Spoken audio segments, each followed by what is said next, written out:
Good evening, our dear listeners, and welcome to another spine-tingling episode of our scary stories. I'm your host, and I invite you to pull your blanket a little tighter, dim the lights just a tad more, and prepare yourself for a tale that will chill you to the core. Tonight's story pulls back the curtain of reality to reveal the monsters that lurk in the dark corners of the human psyche.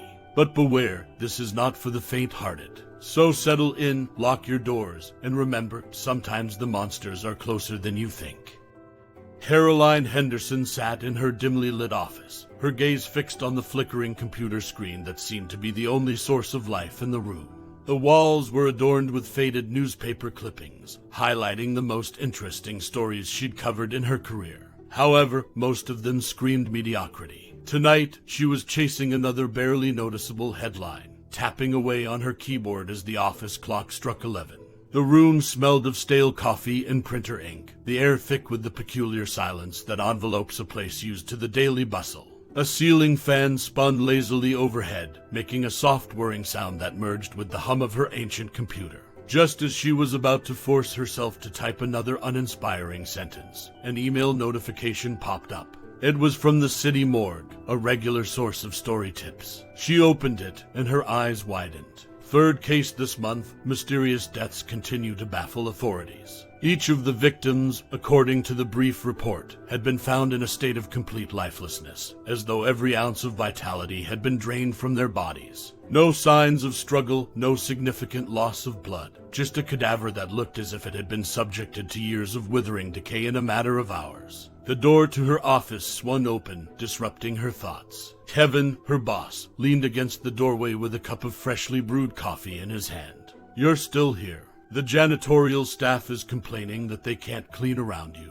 "Yeah, well, maybe there's finally something worth investigating," she said, rotating her chair to face him. "Have you seen this email from the morgue? 3 mysterious deaths in a month, Kevin. They look like they've aged 100 years overnight." Kevin shook his head, exasperated. "Natural causes, Caroline. The city is getting older, and people sometimes just die, you know. Natural causes." Caroline felt a prickle of indignation. "This doesn't look natural to me. Something strange is going on, and I think it's high time someone took it seriously." Kevin sighed. "All right, if you think there's a story, go ahead. But remember, we're a local paper, not the stuff of Edgar Allan Poe." The door closed behind him, and she was alone again in her office. Kevin's dismissal only fueled her resolve.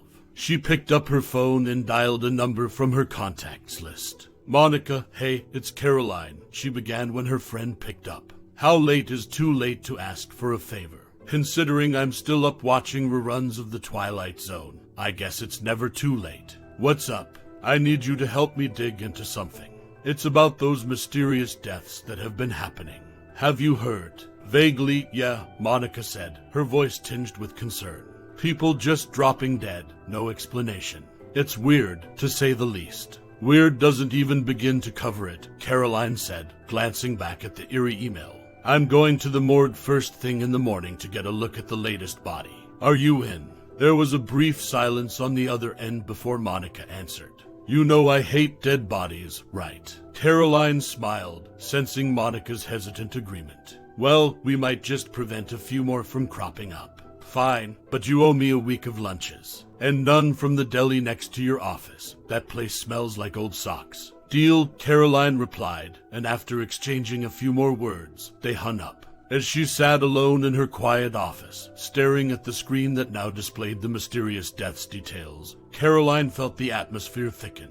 Her gaze shifted to the empty chair across from her desk, momentarily imagining a figure sitting there, lifeless and hollow-eyed. She shivered and stood up, deciding it was time to leave. She grabbed her coat and switched off the lights. As she stepped into the empty hallway, the scent of industrial cleaner filled the air, wiping away the stale smell of her office. She hurried to the elevator, pressing the button more times than necessary. The dim fluorescent lights seemed to flicker just a bit as she descended, as if warning her of the uncanny journey that lay ahead. As Caroline stepped out into the chilly night, a sense of foreboding wrapped around her like the mist that curled through the streets. She looked around, almost expecting to see something unnatural lurking in the dark corners. Nothing was visible, but something felt undeniably off, like a familiar song played in a hauntingly different key. For the first time in years, Caroline felt like she was onto something truly terrifying, something that went beyond the mundane boundaries of her journalistic career. And this chilling thought was both unsettling and electrifying. As she got into her car and drove away, her rearview mirror seemed to hold the dark outline of her office building a moment too long. It was as if the building itself was warning her, cautioning her about peering too deeply into the abyss. But Caroline felt it was too late to turn back now. The abyss was already gazing into her. The morning sun did little to lift the heavy fog that clung to the streets as Caroline maneuvered her car through the labyrinthine suburbs. She had set out early, armed with a recorder and a notepad, determined to get to the bottom of the series of uncanny deaths plaguing her city. Her first stop was the home of Mr. Andrew Williamson, the first victim. As she stepped out of her car, she felt the gray clouds above mirroring the atmosphere of the quiet neighborhood. The homes here, while modest, usually exuded a warmth that now seemed drowned by an inexplicable gloom. She felt it settling over her as she approached the door and knocked. A woman in her mid-50s opened the door. Her eyes, red and swollen, widened a bit when she saw Caroline. "Yes, can I help you? Mrs. Williamson, I presume. My name is Caroline Henderson. I'm a journalist. May I ask you a few questions about your late husband?" Her words seemed to slice through the tense atmosphere. Mrs. Williamson hesitated before nodding and letting her in. Inside, Caroline was greeted by the smell of stale air and the lingering scent of burnt candles. Framed family photographs decorated the walls, the smiles and then contrasting sharply with the home's current mood. Sitting on a worn-out sofa, Caroline began her questioning. "Mrs. Williamson, was there anything out of the ordinary before your husband passed away? Any strange behaviors or symptoms?" The woman looked as if she was wrestling with the words. "Well, now that you mention it, he had been feeling unusually down. It was more than just sadness. It was as if he were drowning in despair." Intrigued, Caroline noted this down. The conversation lasted a few more minutes, and though she sensed there was more that Mrs. Williamson wasn't sharing, she thanked her and left. The same air of despair that seemed to envelop Mr. Williamson was almost tangible here. It clung to the walls like invisible cobwebs. 2 more interviews with families of the victims told a similar story, a mysterious, overwhelming sense of despair before their untimely deaths. Each home carried the same oppressive air, each family torn between grief and confusion. With her thoughts swirling like the thickening fog outside, Caroline drove to the police station. She hoped to talk to her contacts, Officers Tom Carter and Emily Fields. Both were friends from her days of reporting minor crime stories, and if anyone could provide a law enforcement perspective, it would be them. As she walked into the precinct, the atmosphere changed noticeably. The antiseptic smell of the station replaced the home's staleness, but the tension remained. Officers hurried past her, their faces etched with lines of stress and concern. Something was causing unease, and it wasn't just administrative pressure. Finding Tom and Emily wasn't hard. They were huddled in a corner, looking over a set of files. The 2 looked up as Caroline approached, their faces breaking into welcoming smiles that quickly faded. "What brings you here?" Tom asked, clearly concerned. "I'm investigating the recent deaths," Caroline replied. "I've noticed something peculiar. They all reported experiencing an inexplicable despair before dying." Tom and Emily exchanged a glance. "Well, that aligns with what we're hearing," Emily said, her voice tinged with hesitation. "Go on," Caroline urged, sensing there was more. Tom looked around before leaning closer. "Rumors are floating around the department, talk of a night stalker. Some officers believe we're dealing with something, well, supernatural." Caroline felt a chill run down her spine. "A night stalker? Are we in a horror movie?" "I wish it were that simple," Emily replied. 3 more reports came in last night of people seeing a shadowy figure lurking around the neighborhoods of the victims. They described it as more of a shape than a person, indistinct, like a collection of darkness. The thing is, those who've seen it claim to have been overwhelmed by an intense feeling of despair soon after. The air in the precinct suddenly seemed colder, heavier, as if charged with the foreboding of unspeakable things to come. Caroline took a deep breath. "This just got a lot more complicated, didn't it?" Emily nodded. "Yeah, we're way past complicated." As Caroline left the police station, her thoughts were a turbulent storm. A night stalker. Could these deaths be the work of something supernatural, or was she letting her imagination get the better of her? As she got into her car, she felt an inexplicable wave of dread wash over her, momentarily paralyzing her. Shaking it off, she reminded herself that this was no time for fear. She had an investigation to lead. But as she drove off, the tendrils of mist seemed to close around her, as if warning her that she was venturing into territory from which there might be no return. And for the first time, Caroline wondered if she was prepared to face whatever darkness was waiting to be unveiled. The sun had sunk below the horizon, giving way to a sky awash in shades of indigo and black. As darkness enveloped the city, Caroline's heartbeat quickened with anticipation. Tonight was the night she would attempt to capture evidence of the elusive Night Stalker. In preparation, she had visited a local electronics store, picking up a night vision camera and a high-end flashlight. Now, she sat in her parked car on Mulberry Lane, close to where the last victim had been discovered. Her eyes scanned the area as she went through her checklist. Night vision camera mounted on the dashboard, phone ready to record at a moment's notice, flashlight within arm's reach. Silence loomed heavily around her, broken only by the distant sound of a dog barking or the occasional car passing by. It was unsettling how quickly a neighborhood could shift from a cozy suburban sanctuary to a stage for something horrifying. The streetlights flickered intermittently, casting unsettling shadows on the pavement that seemed to dance like dark specters. Hours passed. The digital clock on her dashboard read 2:17 a.m., and Caroline began to feel the weight of exhaustion pulling at her eyelids. She fought it off, splashing her face with some cold water from her thermos. Just as she was contemplating calling it a night, a strange noise jolted her to full alertness. It was a faint, anguished moan carried by the wind, a sound tinged with despair that seemed to crawl under her skin. Her heart pounding, she grabbed her phone and switched it to video mode. Her eyes darted across the dimly lit street until they settled on a darkened alley adjacent to a closed convenience store. A hulking figure, shrouded in what seemed like a shroud of absolute darkness, towered over a slumped, desperate-looking man.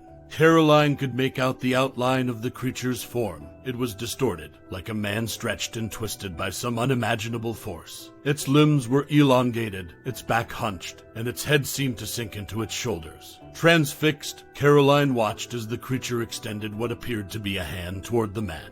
As it touched him, a dark, smoky mist seemed to flow from the man's body into the creature. The man's cries escalated to a chilling scream before dwindling into a lifeless whisper. His body went limp, falling to the ground as if his very life had been siphoned out of him. Caroline gasped, her hand flying to her mouth. The creature's head snapped in her direction, as if sensing her presence. Its eyes, two glowing orbs of malevolent crimson, locked onto hers. She felt a rush of dread surge through her, an emotion so intense it almost felt like physical pain. Shaking with adrenaline, she fumbled with her phone, managing to hit the record button. She captured a few seconds of footage, the distorted figure, the limp body, the glowing eyes, before the creature let out an ear-piercing shriek that echoed through the night. It seemed to dissipate into the shadows, vanishing as if it were made of the darkness itself. With her heart pounding like a drum, Caroline threw her car into reverse and sped away. Her hands trembled on the steering wheel, her mind raced to process what she had just witnessed. She had seen the Night Stalker, and it was more horrifying than she could ever have imagined. But she had evidence now, a brief but damning video that might just turn her investigation around. As she drove back to her apartment, the gravity of what she had embarked upon began to settle in. This was no ordinary criminal, it was something that defied understanding. A creature born from nightmares. Caroline felt both horrified and invigorated. She had narrowly escaped an encounter with the unimaginable, but in doing so, had captured evidence that could not be ignored. Yet as she pulled into her parking lot, her phone buzzed with a message. It was from an unknown number, and it read, "I know what you saw. We need to talk." A shiver ran down her spine. She was not just a hunter now, she was also the hunted. And whoever or whatever was behind all this knew that Caroline had crossed a dangerous line, one from which there was no turning back. It was a chilly morning, the kind where your breath forms tiny clouds as you exhale, each one a fleeting, vaporous memory. Caroline sat inside a quaint diner that had seen better days, her nerves still jangling from last night's encounter. Across from her sat Tom and Emily, her contacts in the police department. They looked worried yet deeply intrigued. "I think you should see this," she said, sliding her phone across the table after unlocking the video. Their eyes widened as the screen displayed the night's grotesque events. Tom pushed his cup of steaming black coffee away, suddenly losing his appetite, while Emily leaned closer to the screen, scrutinizing every pixel. Could be a hoax, you know. People doctor videos all the time. Tom finally spoke, although the hesitance in his voice indicated that he was trying to convince himself as much as Caroline. But what if it's not? Emily interjected. We've seen the bodies, Tom. They're not just dead, they're emptied, like something sucked the will right out of them. The atmosphere inside the diner grew tense. Even the old jukebox in the corner, playing a classic tune, seemed to wail in a minor key. I've been thinking about the pattern, Caroline said, breaking the silence. Each victim reported overwhelming despair before their deaths. It's as if the creature preys specifically on that emotion. It's feeding off their misery. Tom looked uncomfortable but nodded. It's a grim thought, but you might be onto something, Caroline. I just don't know how I'd even begin to file that report. Ignoring her coffee, which had grown cold, Caroline pushed on. What if we look into the city's history? Maybe there have been similar occurrences in the past that went unnoticed or were covered up. Tom's eyes met Emily's, and for a moment, the room felt suspended in time. All right, Emily said, we dig. The remainder of the day was spent poring over dusty city records that smelled of mildew and time. Most were digitalized, but some of the older, brittle pages were so delicate that Caroline felt like an archaeologist unearthing fragile fossils. Hours went by in a haze of coffee breath and strained eyes. Finally, in the dim glow of the microfilm reader, Caroline found something. Articles dating back decades told of similar phenomena, mysterious deaths, each victim suffering from unexplained emotional distress, their lives seemingly evaporated from their bodies. It wasn't just an isolated event, it was a pattern stretching back for years, possibly longer. Yet each series of deaths ended as suddenly as it began, the final reports always attributing them to mass hysteria or unknown natural causes. It was late when Caroline left the archives, her body aching from hours of sitting, her mind swirling with possibilities. The streets were quiet, but she felt as if she were walking through a city of ghosts. Each shadow seemed menacing, each alley a potential hiding place for the creature. Her phone buzzed. Another message from the unknown number. Time is running out. Stop looking or become the hunted. Caroline tightened her grip on the phone. She was onto something big, something that had been haunting her city for decades, maybe more. It was terrifying, but it was also the story of a lifetime.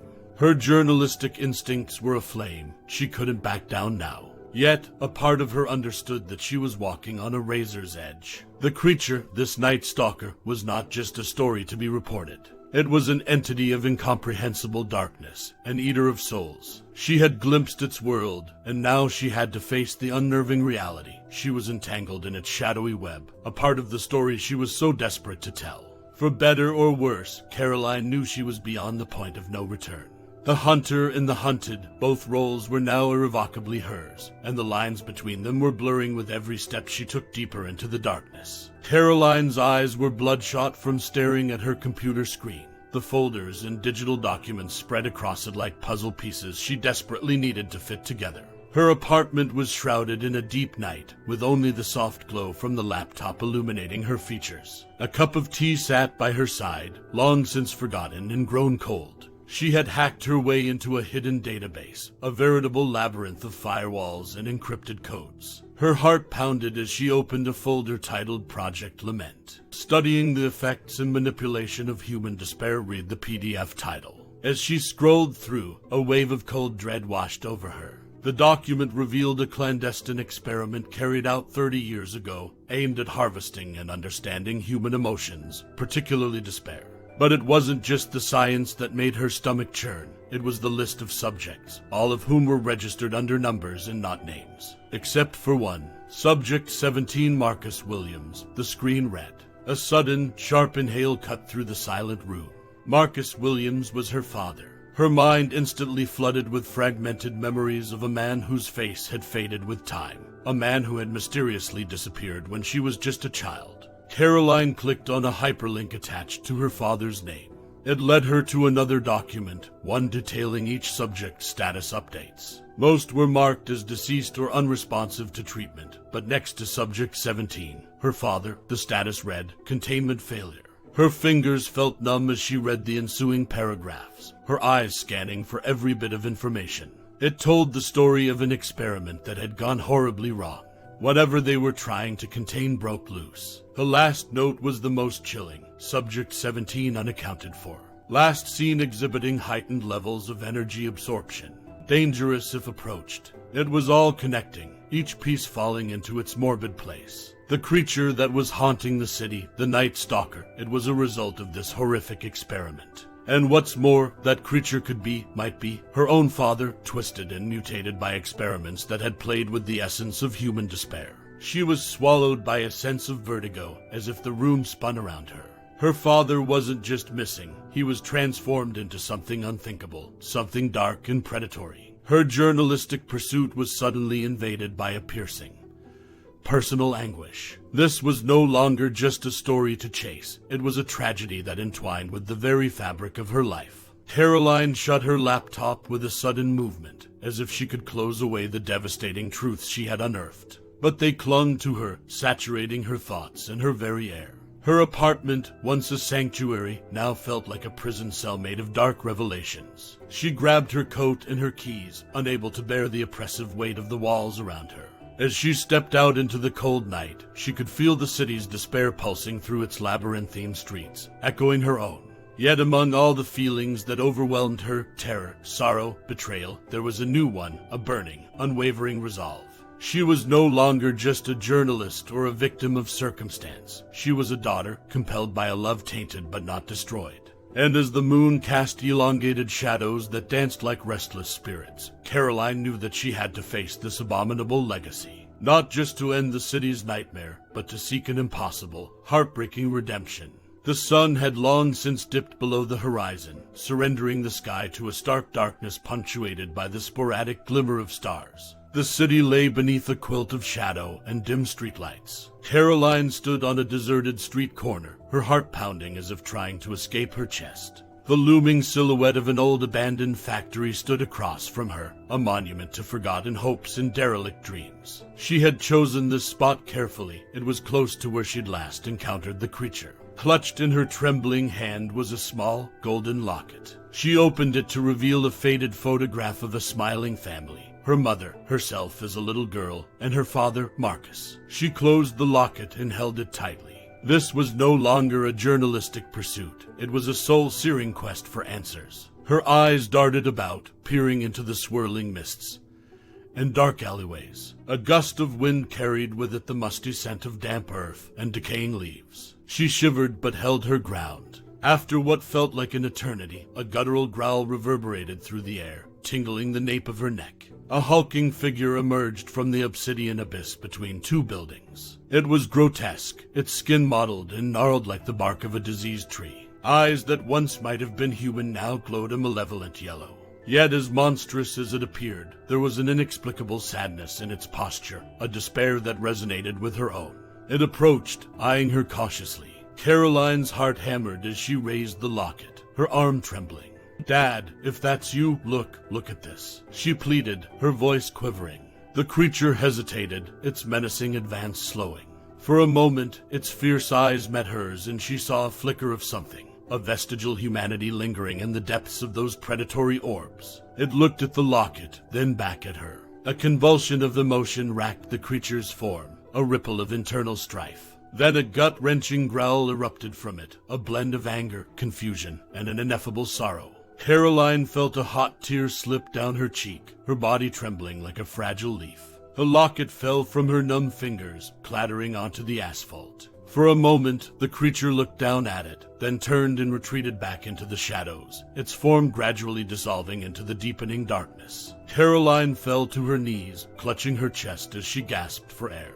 Her shoulders heaved as sobs broke free, each one echoing into the night like a mournful ghost. This monster, this creature of unimaginable horror, was her father, or at least, what remained of him. The sorrow she felt was a labyrinth with no escape, every pathway leading to a darker, more hopeless chamber. Yet within that maze of despair, a tiny flame of resolve flickered to life. Caroline couldn't save her father from what he'd become, but she could save him from himself, and perhaps others from sharing his gruesome fate. She picked up the fallen locket, snapped it shut, and slipped it into her pocket. Then, wiping her tears with the back of her hand, she stood up. The night air was now thick with purpose, tinged with a tragic love and an aching sorrow. This was her mission, her unbearable burden, and her last tether to a past consumed by darkness. As she walked away, her form was just another shadow among many, but it was one that moved with an unwavering resolve.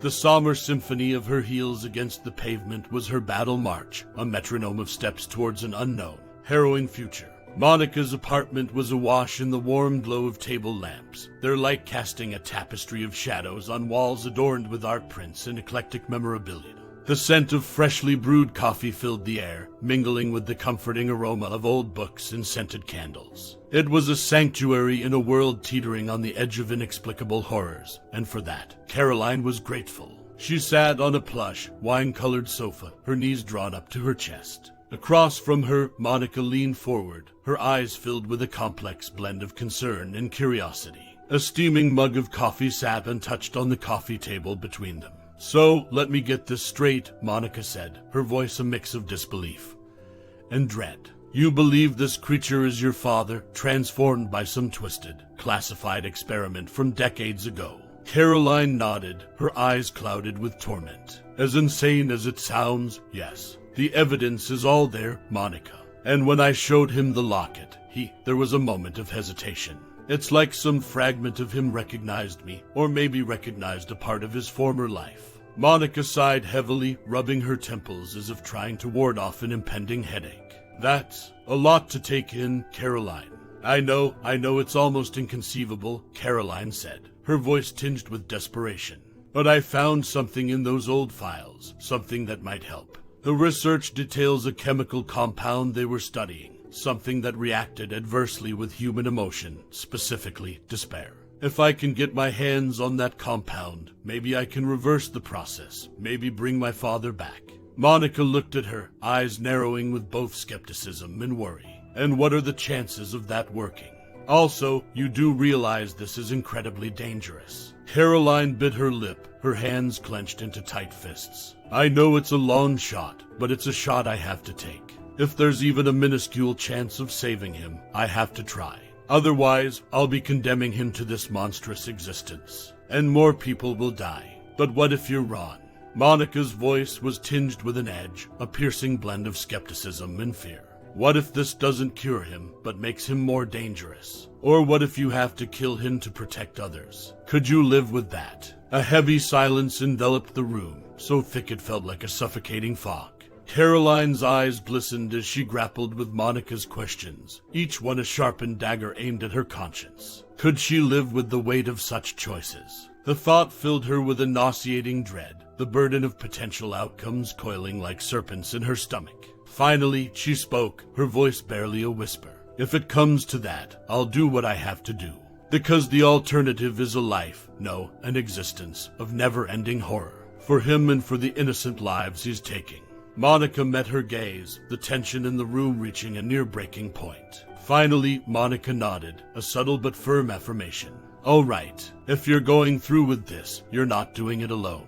I'm in." A rush of relief washed over Caroline, as if an invisible vise had loosened its grip on her chest. She exhaled deeply, her breath shaky but steadying. "Thank you, Monica. But know that we're stepping into a chasm of the unknown, and what lies at the bottom is anyone's guess." Monica picked up her coffee mug and took a thoughtful sip before setting it back down.